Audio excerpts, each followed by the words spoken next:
Okay, hi. Hi, Bradley. Sorry, I was trying to get in through an app on my phone and it wasn't doing it. Amanda's in a Zoom, but I guess this is working now? Yeah, I just messaged in Slack about it. But I don't know if she's going to join. Yeah, she should join us if she checks Slack. Can you hear that, Amanda? I'm trying, yeah. There we go. Although I guess if I can't, this works. I mean, you. Oh, I see. You're trying to join the other one. I feel like I'm like on a two-way conversation here. Yeah. Brad, can you hear me? Oh, yeah, there you go. I can see you now in Jitsi. So. Oh, awesome. Yeah. All right.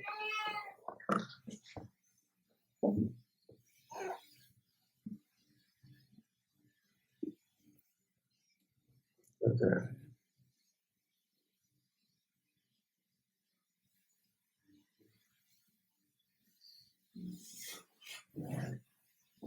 Hi, Amanda. Hello, how are you? Hi, how are you? Okay, got everyone in the room. That's good. All right, so do you think we can get started, or I think we're all set. Are we waiting for anyone else? I don't think so. I think it's okay. Like maybe Morgan will join us. I don't know. All right. Would you like me to share my screen? I don't think I only have the article. I don't have anything else prepared. Okay, yeah, go ahead.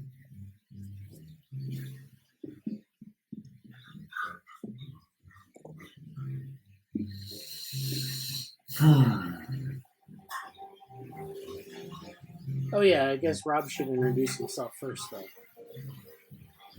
Oh, geez. Hi, I'm Rob. Rob Stone. So Rob Stone, we've worked on some things together, sort of earlier iterations of the project. We did a lot of stuff together, and we talked about like all these issues. And I know Jesse and Rob and I met once, so that was pretty good. And so welcome, Rob. And thanks. Yeah. It's me. And so Jesse I've met before. Amanda I haven't. Oh yeah. So yeah, Amanda, you want to mention your 30-second elevator pitch? Sure. Okay. So I studied cognitive science and then philosophy. So I've been a part of this group for a few years now. Right now, basically only in the form of joining these reading groups, which I very much enjoy. I became interested in this group when I became curious what cognitive science research can look like outside of what exists in AI and like psychology labs. I was interested in like a truly interdisciplinary perspective, like the kind of stuff that we learned about in like a cognitive science class. They talk about how it's profoundly interdisciplinary. But I hadn't really seen that in practice much until I found this group. So I've been enjoying it. I've been enjoying approaching these topics with like a philosophical background. Yeah, that sounds excellent. Thanks for introducing yourself. Yeah. All right. Why don't we get started? So this was the Heinz von Forester book that was shared in the Slack. So he did a book called Understanding Understanding. And that was the book that I guess he was written posthumously, or maybe right when I think he died in 2001. And this came out in 2003. So this was kind of posthumous, sort of putting together his writings and putting it out there. And now in the last couple of meetings, we talked about memory and sort of how you can think about memory. Well, we've talked about memory as sort of this file storage system. That's something that is like the predominant view of memory. And then we talked about this another view of memory, which is, this other alternate version of memory. And then now, that kind of goes in a different direction. And now we're going to look at Heinz von Foerster's work on thinking about memory and, kind of going from Heinz von Foerster, if you recall, he was very interested in sort of second order cybernetics. He had some very interesting things to say about that. So he was interested in the observer. He was interested in a lot of other things in sort of developing cybernetics and the thinking about these kinds of regulatory systems. So he's going to, or Amanda's going to introduce us to Heinz von Foerster's ideas about memory and hindsight and foresight and time and everything. So let's get to it.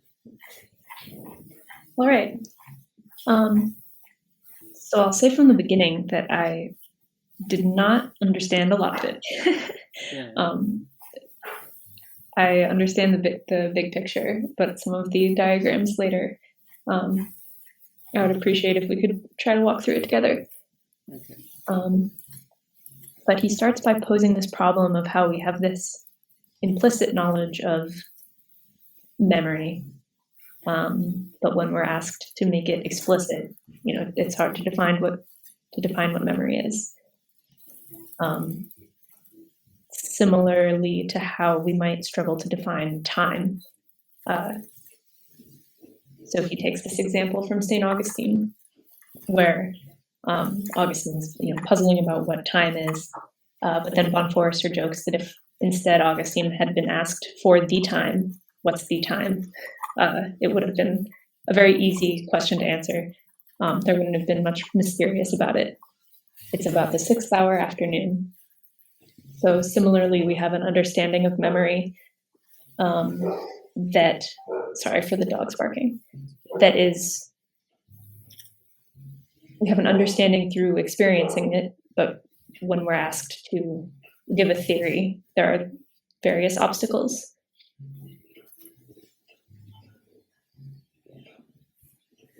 So this is like kind of, if I ask you like a big picture or sort of a big picture question versus a very specific question about how something operates versus its sort of meta structure.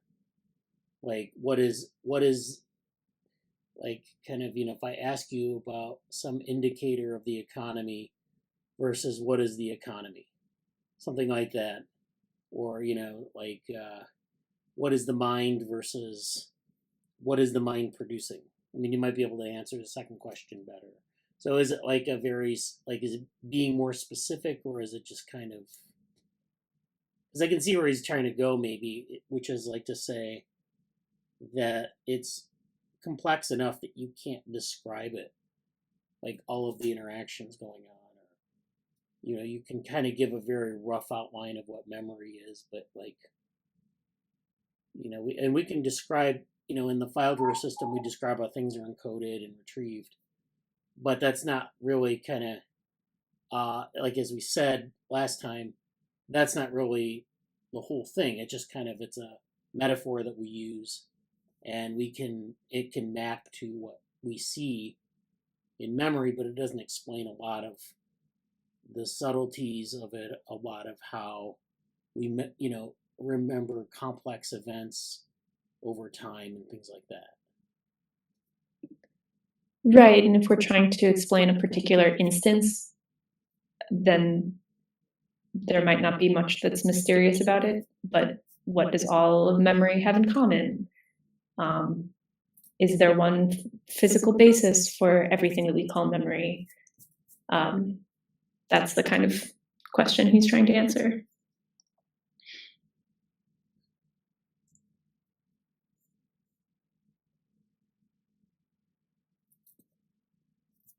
So he describes what he will be doing. The first thing that he aims to do is clarify some terms. So I was happy to see that one of the first things he talks about is this language of storage and retrieval. And then second, he discusses recognition and recall. And he says, unfortunately, in my opinion, they are used freely and interchangeably as if they were to refer to the same processes. Permit me, therefore, to restore their distinctive features.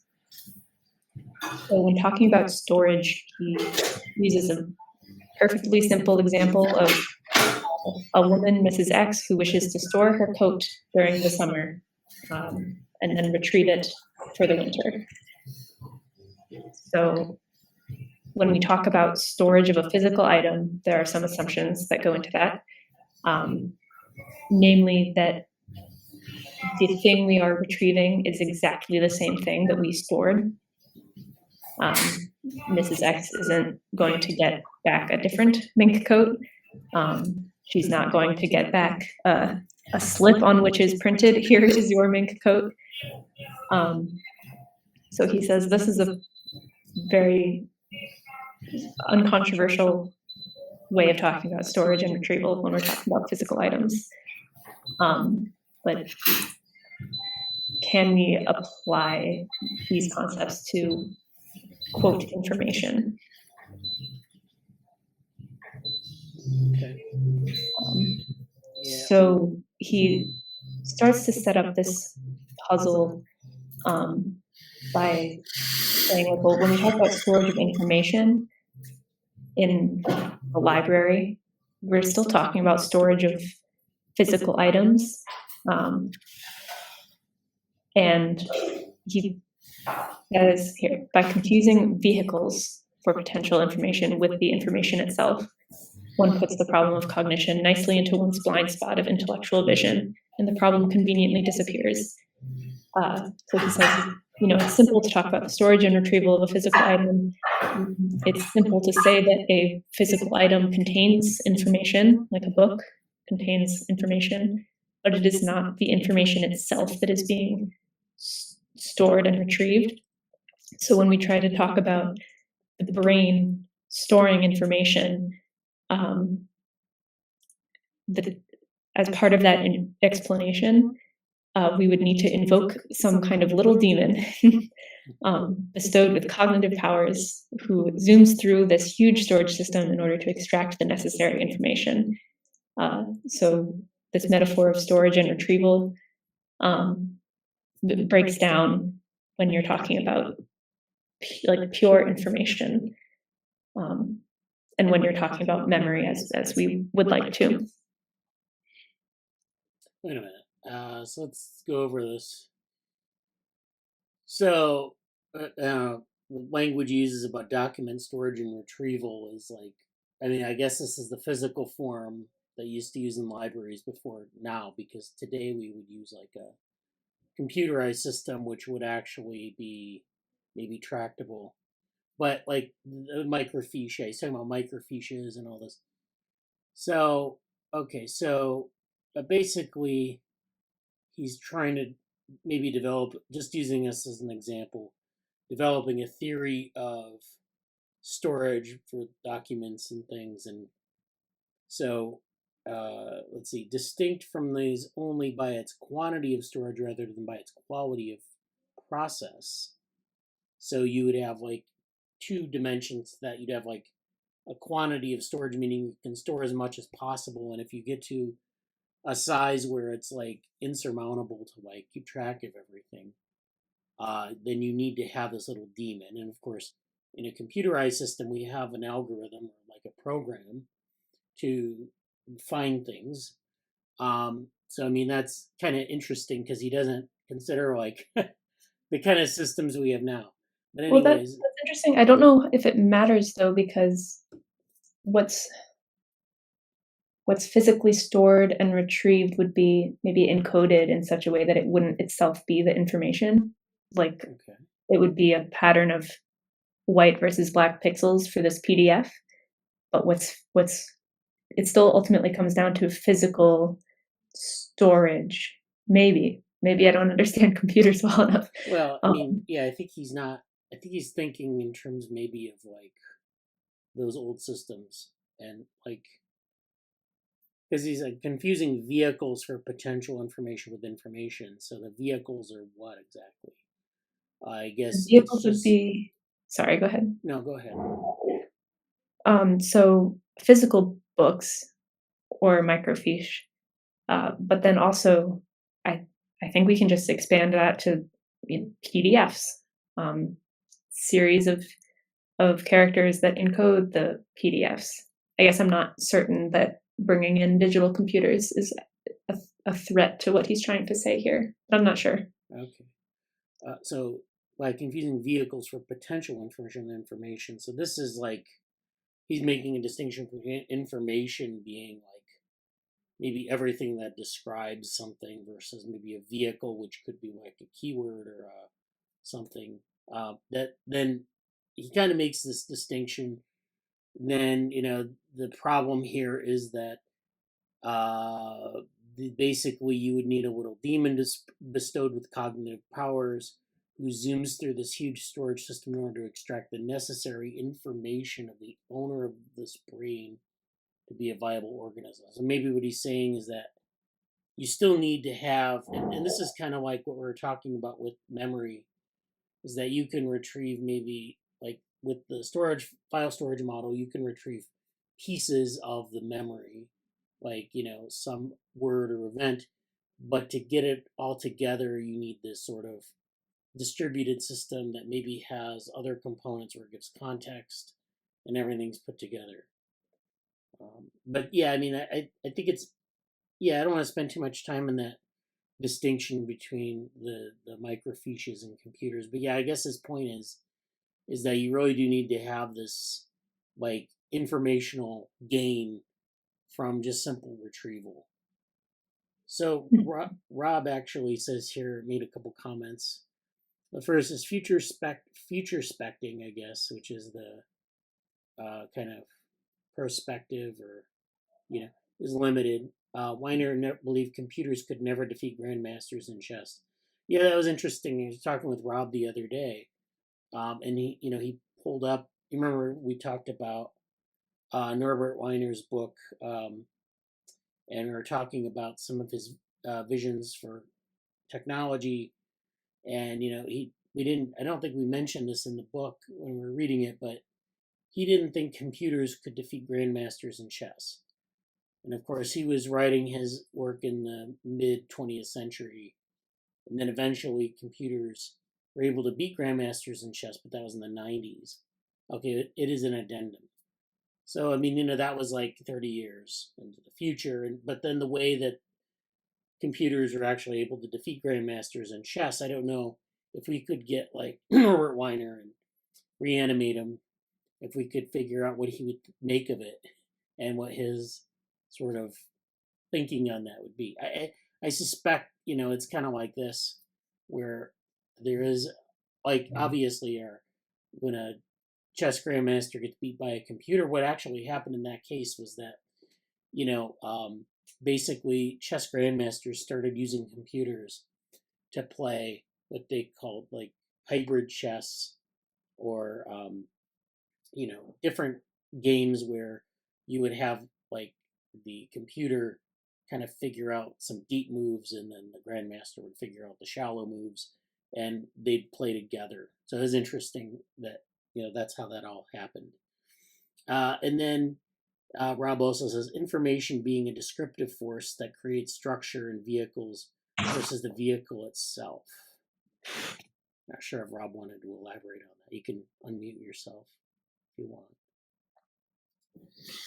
Oh, I just wondered if that's where Von Forster was headed. I didn't get a chance to read the article. I didn't know there was a specific chapter to read, and I didn't have time to read the entire book, so I'm a little late to the game.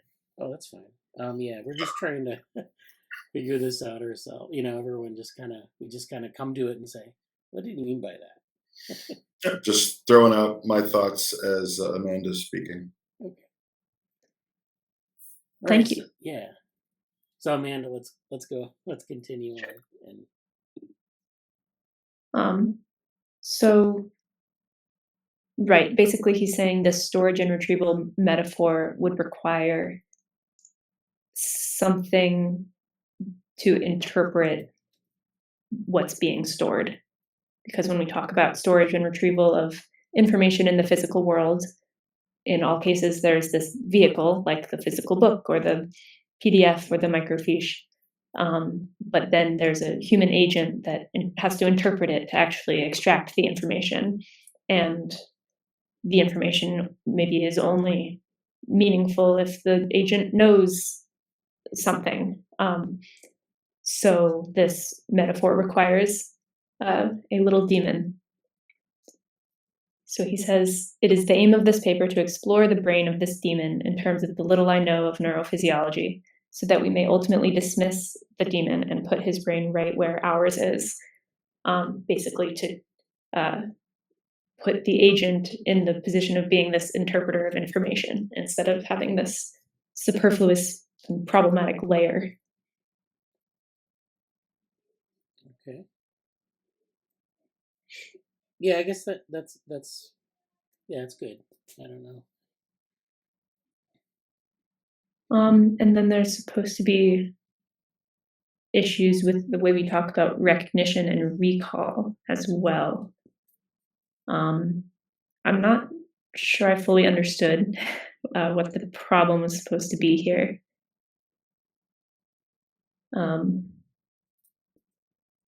So in this example, I eat a meal on an airplane, and then I'm later asked what the meal was, and despite that I had never been told what the meal was, I am able to share it. I was never told the words filet mignon with french fries and some salad and an undefinable dessert, but nevertheless, I'm able to report back that this is what I ate based off of the experience of eating it. So there's a difference between what was maybe stored versus what was shared. Hence why we might call it recognition.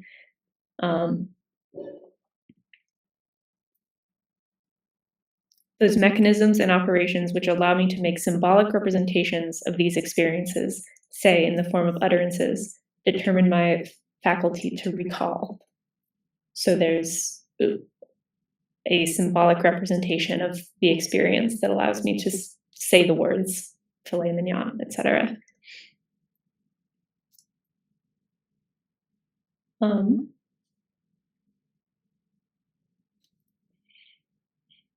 Nevertheless, these terms are useless as descriptors of actual processes and mechanisms that can be identified in the functional organization of nervous tissue. So my understanding of this was that there's no one thing that is recognition or recall. Yeah, is like with respect to like the brain or respect to like just the operations.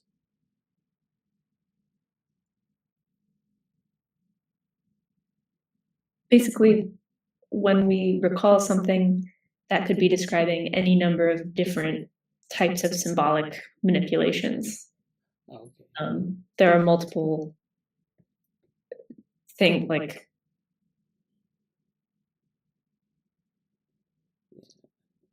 in the airplane meal example, if we had been asked a different question, maybe instead of what did you eat, like how did it taste, that would be a different set of processes, but it would also still count as recall, as recognition.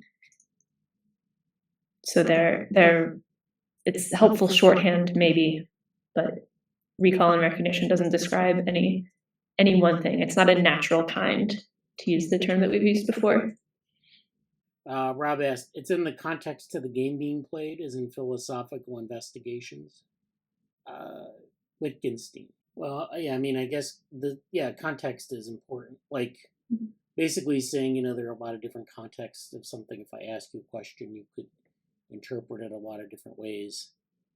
So I don't know, Amanda, if you had a better answer than that. No, but that's interesting. Yeah, and then Rob says, Wittgenstein starts it by discussing Augustine language construction in the context of games. Right, so there are always like some starting assumptions. There's always a framework. language never exists in isolation. So yeah, I think it makes sense to say that similarly, the act of recalling, it can never exist in isolation because the like von Forester said, it's a recognition. There's you are doing something again, anew, and what's demanded the second time can be very different than what was demanded the first time. So he says, cognition may well be identified with all the processes that establish meaning from experience. I may mention that a somewhat generalized interpretation of meaning as all that which can be inferred from a signal leads to a semantic rationale of considerable analytic power, independent of whether the signal is a sign or a symbol. Moreover, I may add in passing that this interpretation allows not only for qualitative distinctions of meaning depending on the mode of inference that is operative, for example, that is the deductive, inductive, or abductive mode, but also for quantitative estimates of the amount of meaning, straightforwardly at least in the deductive mode, that is carried by a given signal for a given recipient. So he's talking about cognition in terms of, right, a agent receiving a signal, and that signal, I'm imagining like a literal wavelength or something, can contain varying amounts of meaning, and that meaning can be of different kinds. And then he says he hopes to make these points more clear with all of his examples, and his examples did not make anything much more clear to me. I think maybe if I had more time to spend on each one, things would have clicked. But the pictures felt like little puzzles that weren't necessarily like illustrative figures. We have, I think, some more. Well, Jesse had a comment here. So finishing with Rob, it said he said something about ultimately wavelength packets. So yeah, going back to the stuff about context, and then Jesse, you want to say something? Yeah, excuse me. This is something to kind of come back to maybe later or like at the end, but in bridging from the previous paper we talked about, I forget the name of it. It was sort of the Robbins on Bergson or something like that. Robbie on Bergson, I forget. And that's kind of the discussion of that paper was basically, where is it stored and can memory be destroyed or rebuilt? Like how does it get together again? Is it what, all that kind of stuff. And I feel like one of the things that I'm formulating is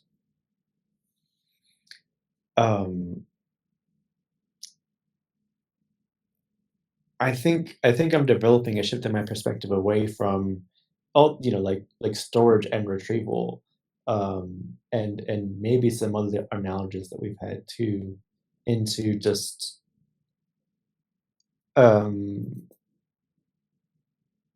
like the viewing act of it as a not separate but sort of like separating out the viewing from I don't really like the word data here, honestly. I really dislike the use of the word data, but I don't know what else to say here. I don't want to say the experience or the subjective, whatever, but sort of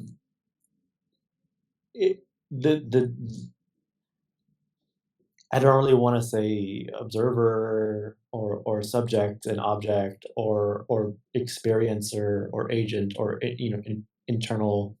I don't really know the words yet, but it's sort of there's always a viewing act. Even if you're experiencing it right now, you're still viewing it. The embodiment changes, So I'm fleshing out how to talk about it, but the conversation is brewing things in that for me, which I'll try to come back to later. Yeah, and then Rob said to add into what Jesse was saying, or when, so not just the when the active viewing is coming from, or where the active viewing is coming from, but when the active viewing is coming from.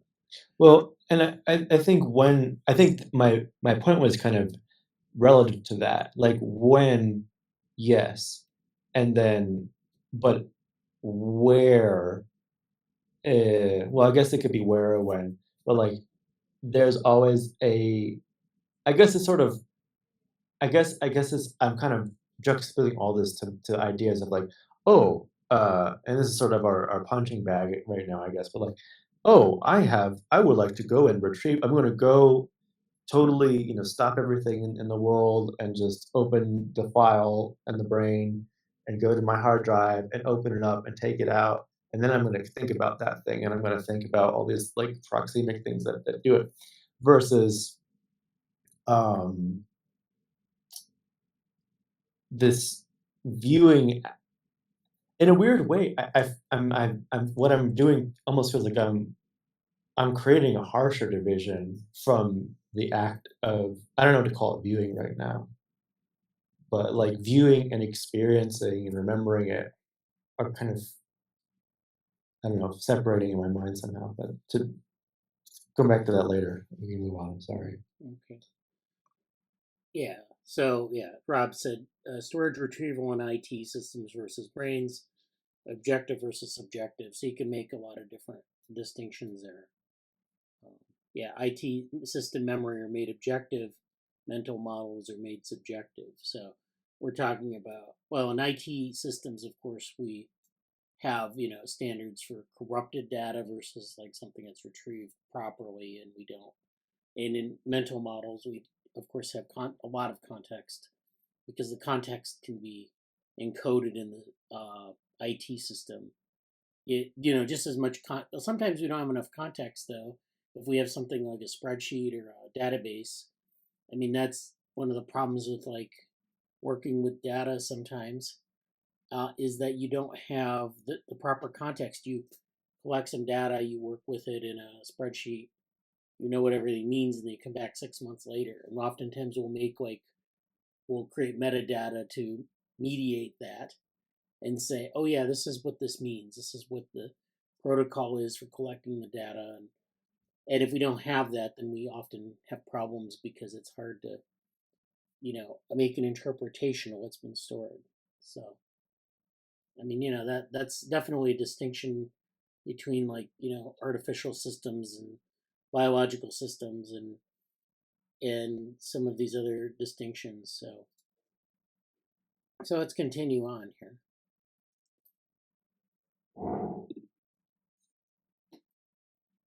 All right, so he breaks down cognitive processes into three components. And he says if one wishes to isolate these faculties functionally or locally, one is doomed to fail. Consequently, if the mechanisms that are responsible for any of these faculties are to be discovered, then the totality of cognitive processes must be considered. So these three processes are dependent on each other, and kind of for us to have something that looks like cognition, we need all three. So perception, memory, and inference. So the faculty to perceive, to remember, and to infer. If you're missing only one of those, the system is devoid of cognition. If you omit perception, the system is incapable of representing the environment. If you omit memory, the system only has throughput, which was a word I had not read before, but I guess I get it. And then if you omit prediction or inference, perception degenerates to sensation and memory to recording. So that was interesting. I think that was, if we're trying to carve cognition into its pieces, this seems like a perfectly reasonable, and I'm convinced it's a good way to do it.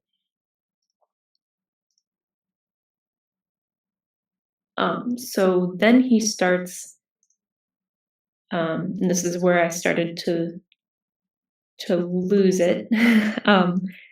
He starts articulating these like minimal cognitive elements, which I understand in theory, like systems that are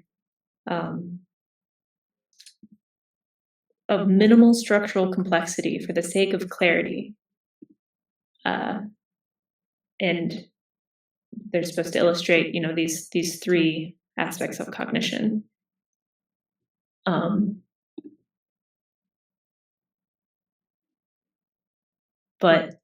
And normally I'm not a victim of this, but it was like as soon as he brought in some symbols and some numbers, I started to lose track.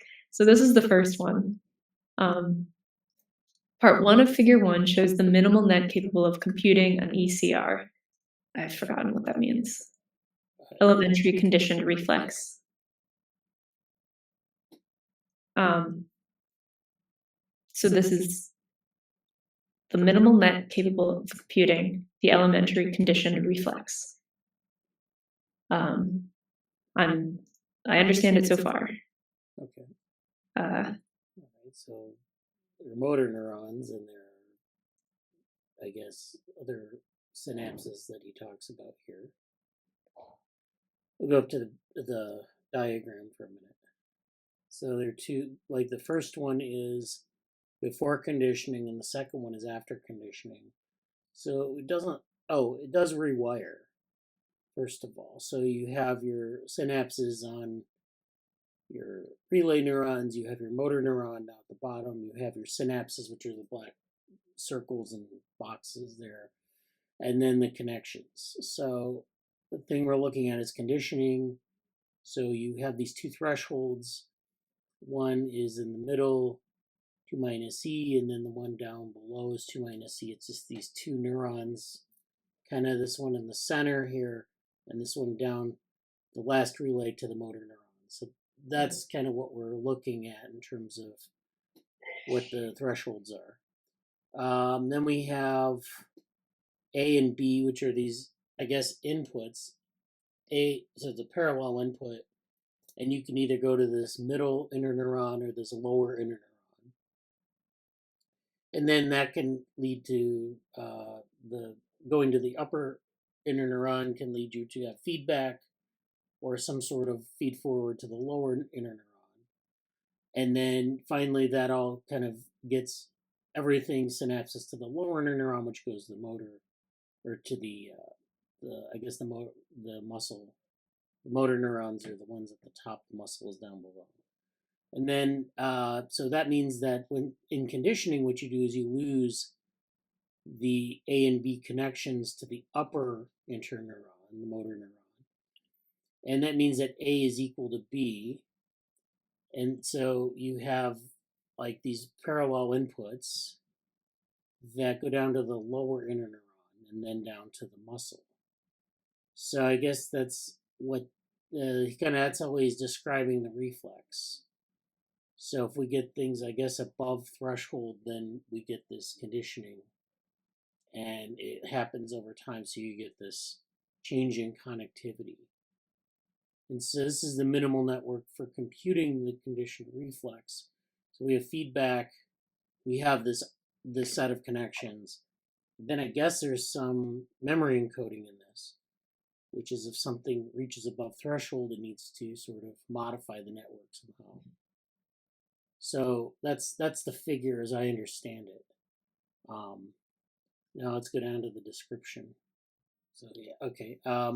So yeah, it looks like it's a little hard to suss from the way he's presenting this, but so what you have underlined here is, however, when first A and B kind of work together, concomitants, I guess, are concomitants is the word, concomitants, which means I guess they both occur at the same time.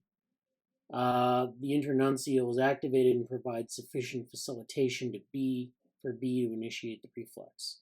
So you have this simultaneous activity, and then that's something that B can do.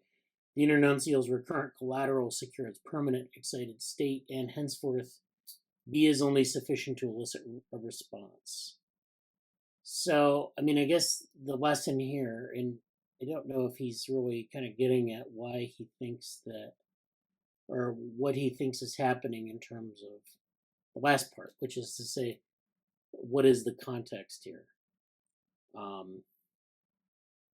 But I guess, yeah, okay, so Rob says, throughput, the pipe the packets flow through. ECR, constructed learned action taken by the system to save or compress data time. Yeah, if you go up to the diagram again, you'll see that, yeah, basically number 2 on the right is the sort of compressed version of number 1. In other words, number 2 is after conditioning, and it just means that you've had enough of these signals sent through the network to sort of maybe compress the topology of the network. So you don't need those connections from A to this middle interneuron and B to this middle interneuron. You'll get A equals B, which is this middle interneuron, and it's just basically a stand-in. So it kind of knows the activity, and it's just representing that, and it's giving that as an input. It's almost like it's amplifying it, I guess. But in order to train or to condition this model, you need to provide an input to this middle interneuron above the threshold. It's just so it can know what the behavior is, so it can give an additional input to maybe, I guess, supplement what A and B are doing kind of on their own. So it's, and then it all goes down to the muscle. So I guess that's a good way to think about it. Yeah, let's continue down to the bottom.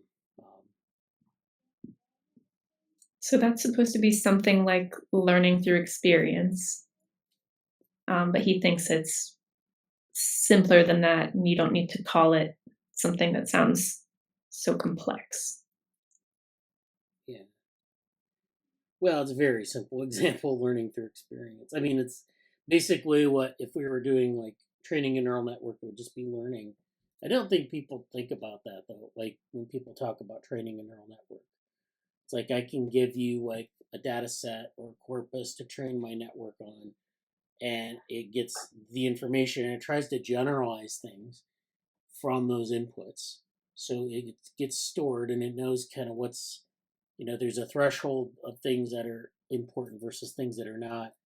We might do feature selection. So we have like this criterion for like understanding. All right. So, yeah, so that's basically it. Yeah, so I guess this is just kind of walking through this very simple model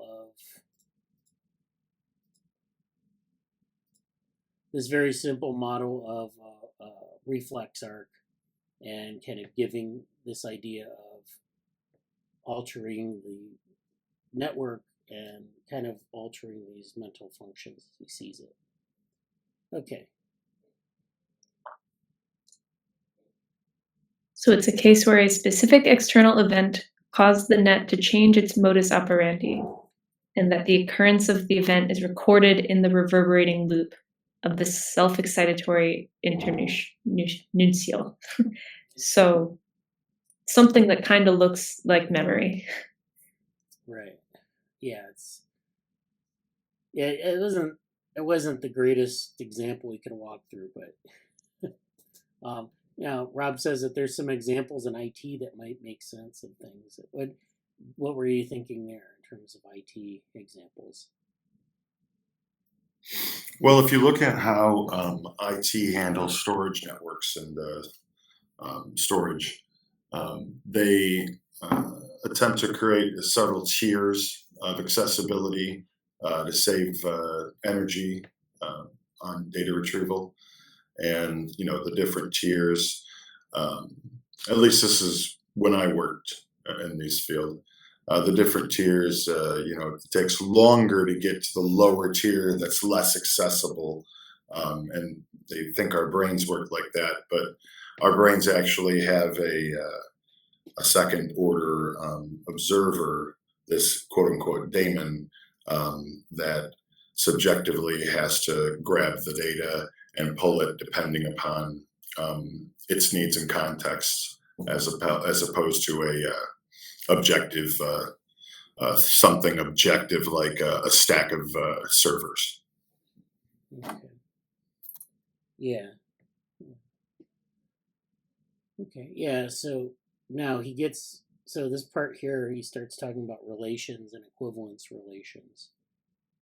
So that's, of course, we've talked about relational systems, relational biology, and this is, of course, where he's talking about this establishing equivalence between A and B. So when we have this middle interneurons being trained by A and B, it sort of gets a sense of whether it's equivalent or what the relationship between those two are.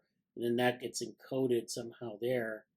And then that's like it's not trying to retrieve exact information, it's trying to retrieve this relational information. In other words, if they're equivalent according to the threshold, or if they're maybe A engages in less activity, B engages in less activity than A engages in less activity than B, and then where does the middle interneuron need to supplement that?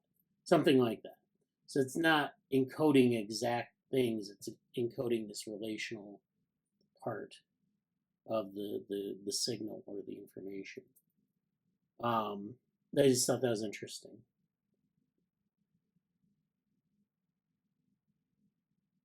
And so equivalence, yeah, there has to be this general notion of equivalence. So this is a really basic kind of maybe what we would want to call storage of information, but it doesn't involve supposedly any kind of problematic interpretation.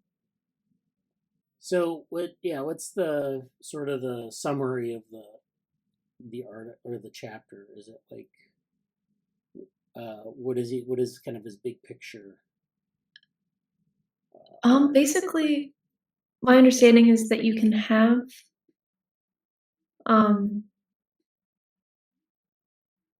actually, I think what I'm looking at right now is a pretty good like key point.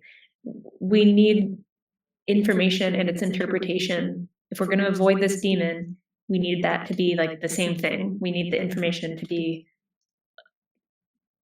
in a form where it doesn't need an extra step in order to be used.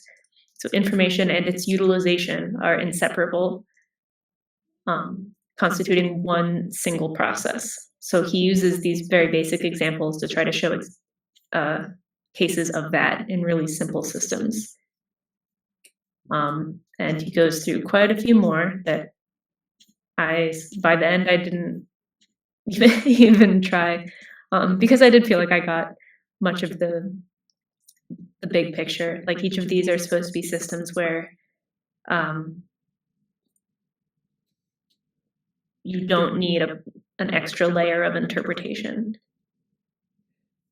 So when he says extra layer of interpretation, that's easier said than done. I mean, if we have, like if we go back to context, we have this system where we can kind of retrieve basic pieces of information or train something on, the structure of the data, and then it has to kind of come up with this interpretation or sometimes generalization to figure out, how to use this information when you don't have exact instructions on how to use it or how to retrieve it, even because you don't know, if I ask you a question, what the context is, and so you need to have that ability to kind of do that seamlessly. And so, that's I don't know what exactly what he means by that. I guess there's like, some cases where that gets collapsed. Of course, then the thing is, you don't. I mean, I guess it's maybe in the way that the system is connected together, or is it in the way that like there may be mechanisms that are error correcting? I don't know exactly where this goes, but what is this? Okay. So Rob says one process may be asymptotically approached in an infinite time energy singularity, otherwise it is conditional. Maybe. What is this you have outlined here or underlined here? Oh, this is the last sentence in the chapter. So by the end, he says he's presented this conjecture of molecular computation to suggest that there are avenues open that point to participation of molecules in the grand spectacle of mentation, in which they play a dynamic rather than static role. So, yeah, by the end, his examples are supposed to be maybe plausible things that could actually be happening in the brain. So, chemistry, physics, but maybe something that could explain without using metaphors of, or literally appealing to something like encoding or decoding, just looking at the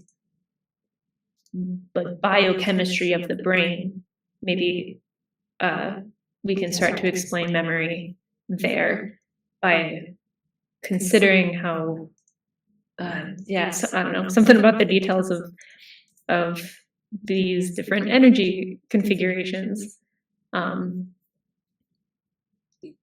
molecules can eventually not just be static building blocks of the brain that then uses something like computation to remember, but instead the molecules themselves are a part of the explanation. Yeah, I mean, this is kind of like Maxwell's demon too. If you go back to like what Maxwell was trying to do with that thought experiment, you have two chambers and you have two well-mixed gases, and you have this trapdoor in between the two chambers. And the idea is that this system is, you can sort the system into the two different states by just kind of opening the door selectively and letting only one type of molecule pass through at a time so that the whole thing over time sorts.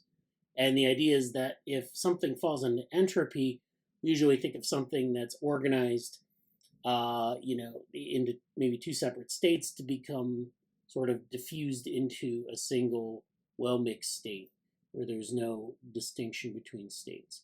And the demon, Maxwell's demon, suggests that the opposite can be true in this thought experiment, where you can work against entropy and go reversibly back to order. And so, this is, of course, we talked about how this isn't consistent with physical laws. And so then the question is, but can you do this with information? Because, in physics, it's impossible if we just concentrate on the second law of thermodynamics. But if we add an informational component to this, if the trapdoor is controlled by some informational stream that tells it when to open the door, then we can get that sorting, and that's okay. And then, so this has led to a lot of literature on like neg entropy and other types of mechanisms that could be, that like information is separate from sort of physical law or from energy.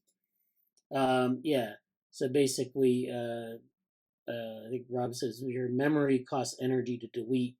Lossiness is cheapness or cheapiness. Yeah, so there are a lot of ways that people think about this, but it's interesting that he kind of comes together on this, and it kind of visits this problem. But it's definitely, I think maybe what he's saying here is that we have like this memory retrieval, and we use the retrieval metaphor, but that doesn't give us a lot of information about context. So for context, maybe we need a daemon to provide that context, because like with Maxwell's daemon, we have this sort of all this stuff that we remember. Yeah, or many daemons. We have this stuff that we remember, we need to sort it out somehow. And that's the key, is sorting it out, getting the right signals to sort of retrieve the right thing at the right time. Because as we know, memory, even the file, like when people talk about the file storage metaphor in cognitive science, we know that that's not like perfect. We know there's a lot of leakiness. There's a lot of false memory in memory that you can demonstrate. So, that means that there is some failure memory, not just to encode, but to retrieve as well. So we need maybe to have this sort of, I guess, many daemons or master daemon that can, allow that to happen, or it's some sort of mechanism in the wiring that allows that to happen. Yeah, so we don't know what that is, and I think, again, this was I don't know when he actually wrote this chapter. I know it was published in 2003, but I don't think it was like written in 2003. But yeah, I would be interested to see how this would update for like computerized systems for deep learning, machine learning, etc. And then specifically thinking about Maxwell's demon and that whole problem. So this is This is like chapter 3 in this book, right? Yes, it is chapter 3. Okay. I think we might have read chapter 1 a long time ago. 2 maybe would have helped me out with understanding some of some of these computation and neural nets, and then 4 goes on to continue with particular molecular concepts. So he's definitely working through. There's definitely a chronology here, at least at first. So he's really getting into some sort of molecular like explanation, or I don't know yet. yeah. So yeah, I guess we decide what we want to do for next week. Do we want to continue with this maybe with chapter 4, or do we want to go to something else, or what do you want to do? I'd like to continue focusing on memory, and it's not clear yet to me if chapter 4 continues with that really. Okay. So maybe let's look into it. Yeah. Also, yeah, maybe digging into what we skipped through in chapter 3. Yeah, well, yeah, I mean, kind of thinking about I don't know if there's anything else that's like not in this book, but like something else that we could bring to this chapter 3, just to find out, like, I don't know if there's like something that would decode it. I don't think so, but yeah, Amanda, if you want to find that, or Jesse wants to find it, I don't know, but yeah, let's think about that and see, and then we're gonna figure out in 2 weeks exactly what we want to cover. Yeah, that sounds good. We can talk about it in the Slack. All right. Yeah. So Rob said here about memory. It's pretty important, if I remember correctly.